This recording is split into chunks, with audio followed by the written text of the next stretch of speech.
Yang pertama itu ada golongan analgetik dan antipiretik. Analgetik itu adalah obat yang digunakan untuk mengurangi atau menghilangkan nyeri tanpa menghilangkan kesadaran. Yang kedua itu ada antipiretik, yaitu obat yang digunakan untuk menurunkan suhu tubuh pada saat demam. Banyak juga obat yang memiliki efek seperti analgetik, antipiretik, dan antiinflamasi seperti asam salisilat dan paracetamol. Yang pertama itu ada golongan analgetik narkotik, itu digunakan untuk nyeri hebat atau kronis, bekerjanya di sistem saraf pusat dan memiliki efek samping seperti mengantuk, euforia, dan ketergantungan. Selanjutnya yaitu ada penggolongan obatnya, yaitu yang pertama ada alkaloid alam, obatnya yaitu morfin dan kodein. Yang kedua ada derivat semi sintetis, itu obatnya ada heroin.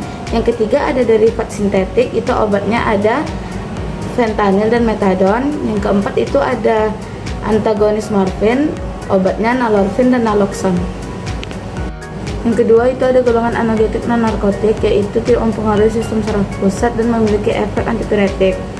Golongannya yaitu yang pertama ada golongan asam salisilat, contoh obatnya acetosal, efeknya antipiretik, analgetik, antiplatelet dan antiinflamasi. Yang kedua ada golongan paraminofenol, contoh obatnya paracetamol, efeknya antipiretik dan analgetik. Yang ketiga ada golongan pirazolon, contoh obatnya dipiron, itu efeknya analgetik antipiretik. Yang keempat ada golongan antranilat, obatnya asam mefenamat dan efeknya analgetik. Materi kedua yaitu ada antiemetika, yaitu obat-obat yang digunakan untuk menghilangkan perasaan mual dan muntah.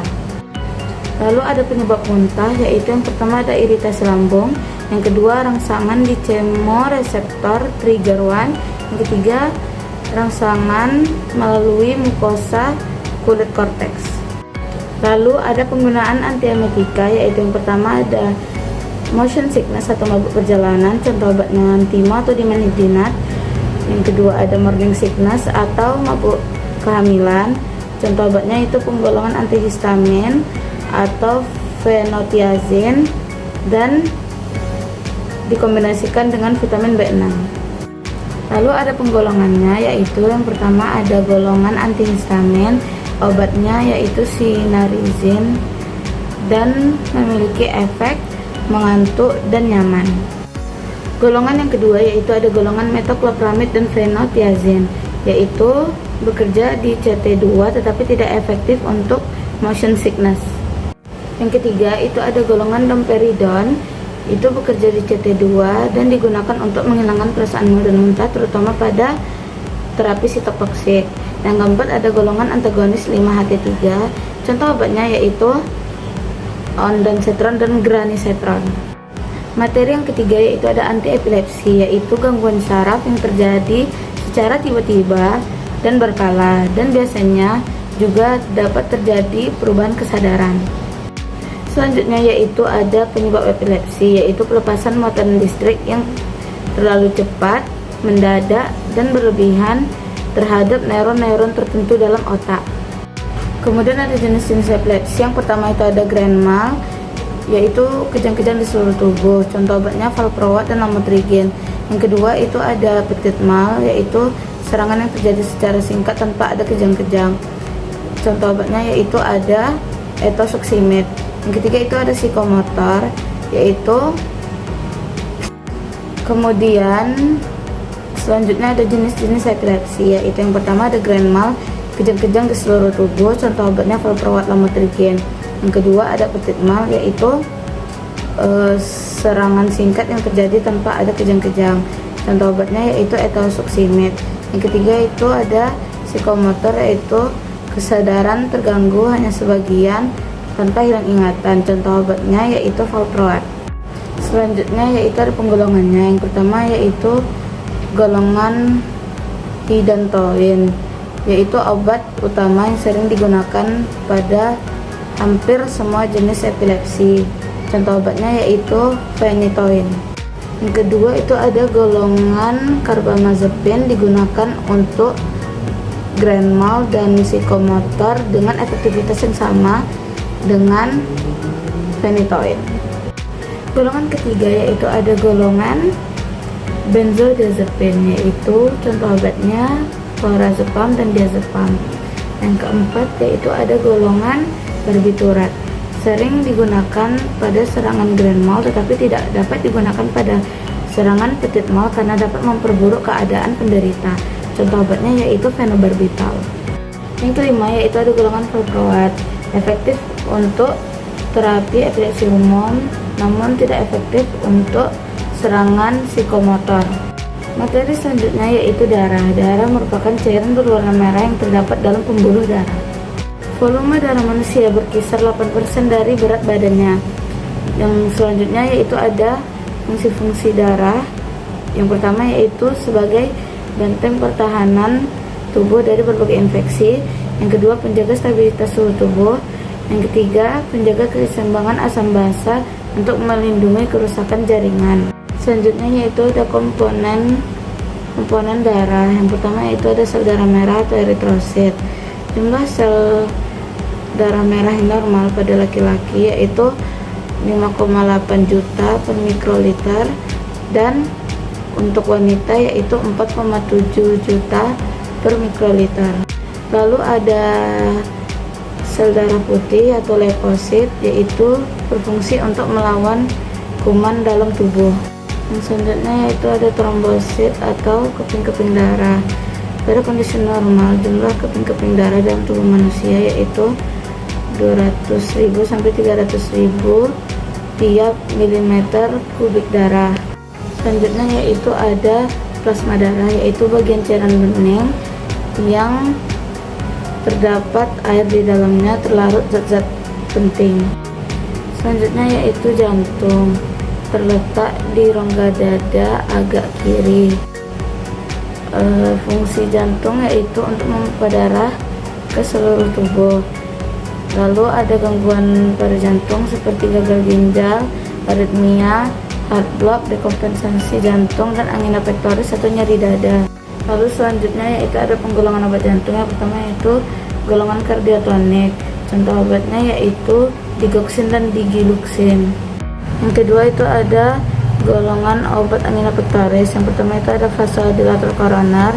Itu contoh obatnya untuk obat pilihan utama yang serangan akut itu ada nitrogliserin, dan obat lainnya itu dipridamol. Yang kedua yaitu ada golongan antagonis kalsium. Itu contoh obatnya nifedipin. Dan yang ketiga ada antagonis kalsium, contoh obatnya propanolol.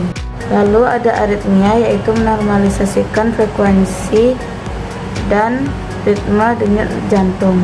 Penggolongan pengobatan aritmia yaitu yang pertama ada zat dengan daya anestesi lokal, contohnya yaitu lidocaine. Yang kedua itu ada zat peringan reseptor B-adrenergic, itu contohnya propanolol. Yang ketiga itu ada zat yang memperpanjang masa waktu refaktor, itu contohnya amiodarone. Yang keempat itu ada antagonis kalsium, contohnya verapamil. Selanjutnya yaitu ada materi antihipertensi, yaitu ukuran yang dapat menentukan seberapa kuat jantung untuk memompa darah ke seluruh tubuh. Yang pertama itu ada tekanan darah normal yaitu 120/80 mmHg. Yang kedua ada tekanan darah sistolik, yaitu tekanan darah yang terjadi pada saat jantung berkontraksi. Lalu ada tekanan darah diastolik, yaitu tekanan darah yang terjadi pada saat jantung berrelaksasi. Lalu ada macam-macam hipertensi, yaitu yang pertama hipertensi esensial, yaitu hipertensi yang tidak jelas penyebabnya.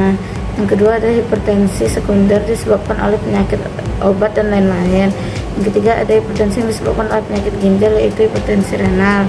Lalu hipertensi yang disebabkan oleh penyakit endokrin, yaitu hipertensi endokrin.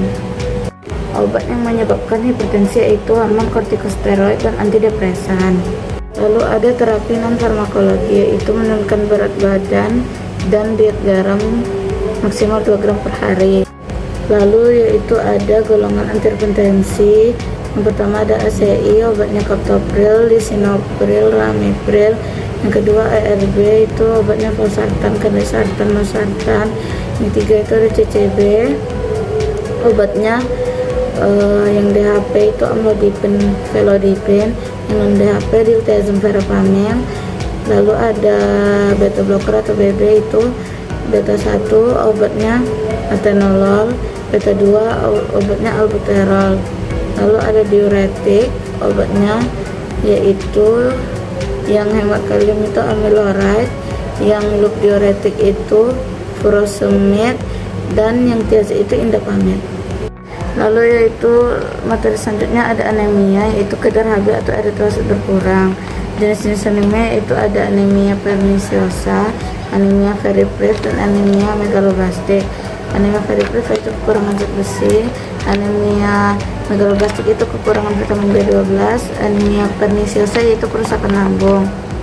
Lalu yaitu ada anemia lainnya, yaitu ada anemia aplastik, yaitu eritrosit tidak terbentuk. Lalu ada anemia hemolitik, yaitu eritrosit rusak sebelum waktunya. Pengobatan anemia itu dengan asam folat, zat besi, dan vitamin B12. Lalu materi selanjutnya ada antihiperlipidemik atau kolesterol, yaitu obat yang digunakan untuk menurunkan kadar lipid plasma, yaitu ada LDL, yaitu low density lipoprotein, dan HDL, yaitu high density lipoprotein. Lalu masuk golongan obat, yaitu pertama ada golongan statin. Lalu masuk ke golongan obat, yaitu yang pertama ada golongan statin, yaitu obat lipid pertama yang harus digunakan untuk menurunkan LDL. Contohnya itu simvastatin. Lalu ada golongan inhibitor absorpsi kolesterol, contohnya yaitu ezetimibe. Lalu ada golongan fibrat, yaitu untuk menurunkan kadar trigliserida serum. Contoh obatnya itu fenofibrat. Lalu ada bile acid sequestran, itu untuk mengikat asam empedu, contohnya kolesterol. Lalu ada inhibitor PCSKG, itu untuk menurunkan kolesterol LDL, contoh obatnya itu evolucom. Lalu ada asam nikotinat, yaitu menghambat enzim hormon sensitif lipase di jaringan adiposa, akan mengurangi jumlah asam lemak bebas.